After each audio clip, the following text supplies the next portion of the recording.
La communauté internationale condamne la tentative de coup d'État en cours au Gabon. À commencer par la France, par la voix du porte-parole du gouvernement, Olivier Véran, le chef de l'ONU également. L'Union africaine parle d'une violation flagrante des principes de l'organisation continentale. La Maison-Blanche suit de très près la situation.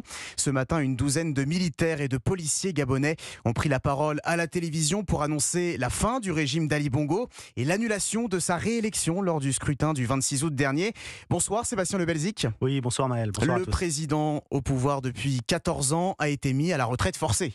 Oui, clap de fin pour le président Ali Bongo, au pouvoir depuis 14 ans. Il est apparu fatigué, l'air hagard, dans une vidéo publiée à la mi-journée sur les réseaux sociaux. Autour de lui, aucun militaire. Il est seul au milieu d'une grande pièce, enfermé dans ce palais présidentiel. Écoutez un extrait de son intervention. J'envoie un message à mes amis du monde entier. Faites du bruit, faites du bruit. Les gens d'ici m'ont arrêté, moi et ma famille.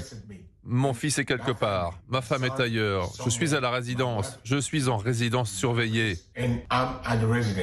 Et tout a basculé en fait en quelques heures à l'intérieur même de ce complexe présidentiel surnommé le palais du bord de mer. Les militaires sont apparus à la télévision pour annoncer prendre le pouvoir 15 minutes seulement après la proclamation des résultats de la présidentielle.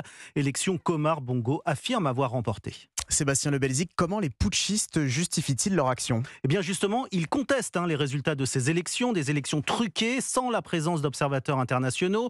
Internet était coupé depuis plusieurs jours au Gabon, justement pour éviter toute contestation, mais c'était sans doute l'élection de trop pour un président de 64 ans qui est malade, isolé et surtout l'héritier du clan Bongo qui dirige le pays d'une main de fer depuis 55 ans et qui a pillé toutes les richesses du Gabon. Sébastien Le Belzic, spécialiste des questions internationales à la rédaction d'Europe 1. Et le groupe minier français Eramet avait annoncé la mise à l'arrêt de ses activités au Gabon.